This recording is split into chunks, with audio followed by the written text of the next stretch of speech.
আসসালামু আলাইকুম রহমতুল্লাহ। 47তম বিসিএস এ উন্নীত হয়ে শিক্ষা ক্যাডারে সুপারিশপ্রাপ্ত হয়েছেন আমাদের আলমডাঙ্গার রিজভী ভাই। তো আজকের ভিডিওতে আমরা তার বিসিএস যাত্রারই গল্প শুনবো। তো শেষ পর্যন্ত আমাদের সাথেই থাকবেন।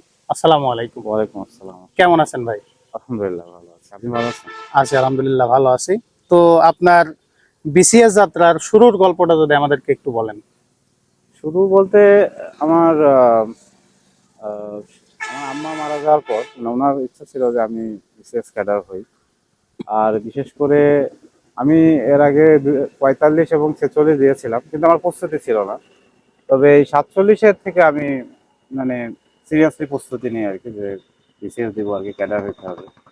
তারপরে আলহামদুলিল্লাহ যে পিলি টিকে গেলাম। তারপরে রিটেন ভাইবা একবারে হয়ে গেল আর কি। এই খুব বেশি যে মানে খুব দীর্ঘ হয়নি আর কি। আল্লাহ খুব দ্রুতই ফলাফল দিয়েছেন আর কি, আলহামদুলিল্লাহ।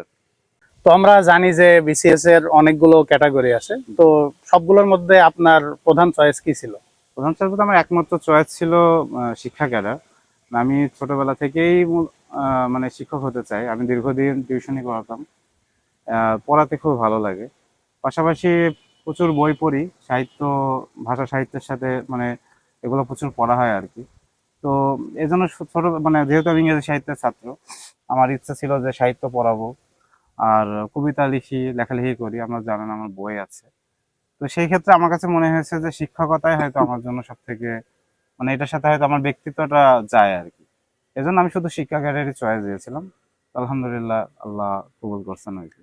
যাক আলহামদুলিল্লাহ। তো যেমনটা আপনি বললেন যে আপনার মায়ের স্বপ্ন পূরণে বিসিএস ক্যাডার হয়েছেন। তো আমরা জানি যে মানে অফলাইনে যারা আপনাকে চেনে, আমরা জি। চিনি, তো আমরা জানি আপনি একটা প্রতিষ্ঠানের প্রধান হিসেবে দায়িত্ব পালন করছেন। এরপরে আলমডাঙ্গা শহরের একটা পাঠাগার পরিচালনার সাথেও জড়িত আছেন। জি। সেই সাথে এই যে আপনার মধ্যে একটা লেখক সত্তা আছে, দুইটা বই ইতিমধ্যে বাজারেও আছে, এবং আপনি কবিতাও লেখালেখি করেছেন, সম্ভবত অপ্রকাশিত একটা কাব্যগ্রন্থ আছে। জি। তো ব্যাপার হচ্ছে যে এই যে বিসিএস এর প্রস্তুতি, সেই সাথে এতগুলো কাজ একসাথে মেনটেন করা, এটা কিভাবে সামাল দিয়েছেন? সামাল দেওয়া বলতে আমি তো ধরেন অনেকে আছে যে ধরেন ডাক্তার, কিন্তু সে প্রশাসন ক্যাডারে যেতে চায় বা পররাষ্ট্র ক্যাডারে যেতে চায়। সে তার ট্র্যাক থেকে অন্যদিকে যেতে চায়। কিন্তু আমি শুরু থেকে যেটা আপনাকে বললাম যে ধরেন আমি সাহিত্য পড়ি, সাহিত্যের ছাত্র, কবিতা লিখি, শিক্ষকতা করি, ছাত্র পড়াই। তো সব মিলে আমি ওই আমার ট্র্যাক থেকে তো কখনো যাইনি। এবং যেহেতু প্রচুর বই পড়ার অভ্যাস ছিল, মানে সাহিত্য পড়ার অভ্যাস ছিল, সেক্ষেত্রে এই মানে বিসিএস জার্নিতে মানে আমার যেহেতু টার্গেটে ছিল শিক্ষা ক্যাডার, তো এটা আমাকে খুব বেশি কষ্ট হয়নি আর কি। মানে আমি অনেক সাহায্য পেয়েছি আর কি। তো তাহলে আর একটা বিষয় যে আমাদের দেশের তো লক্ষ লক্ষ তরুণ তরুণী ছেলে মেয়ে তারা বিসিএস জি। ক্যাডার হতে চায়, এবং এইটাকে তারা মানে খুব বেশি ইয়ে মনে করে এবং কঠিন মনে করে। তো তাদের জন্য আপনি কি অ্যাডভাইস দেবেন? অ্যাডভাইস বলতে আমি মনে করি যে যার যে সাবজেক্ট, সেই সাবজেক্টে যদি ভালো কিছু করা যায়, তার সেটা করা উচিত। এর পাশাপাশি যদি কিছু মানুষ, তা অবশ্যই থাকা উচিত যারা সিভিল সার্ভিসে আসতে চায়।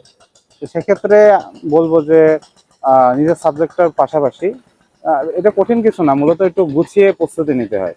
বিসিএস এ আসলে অনেক পড়তে হয় বিষয়টা এরকম না, বরং কি পড়তে হয় এটা জানা জরুরি।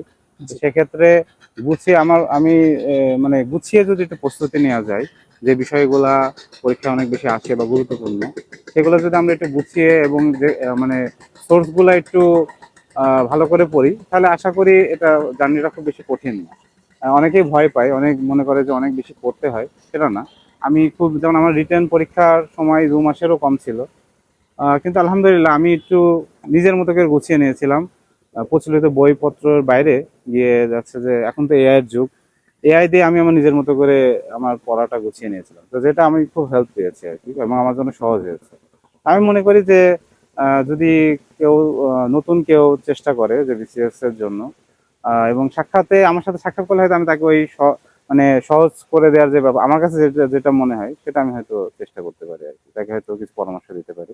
মানে ভিডিওতে তো এত বিস্তারিত বলা যায় জি। না আর কি। তো যারা আলমডাঙ্গাতে বিসিএস প্রত্যাশী আছেন, আগামীতে হয়তো বিসিএস দিবেন, তারা কিন্তু রিজভী ভাইয়ের সাথে সাক্ষাৎ করতে পারেন।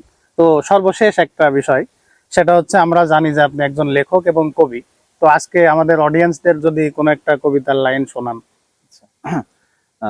আচ্ছা, আমার একটা কবিতা আমি আবৃত্তি করছি। কবিতার নাম হচ্ছে অস্বীকার।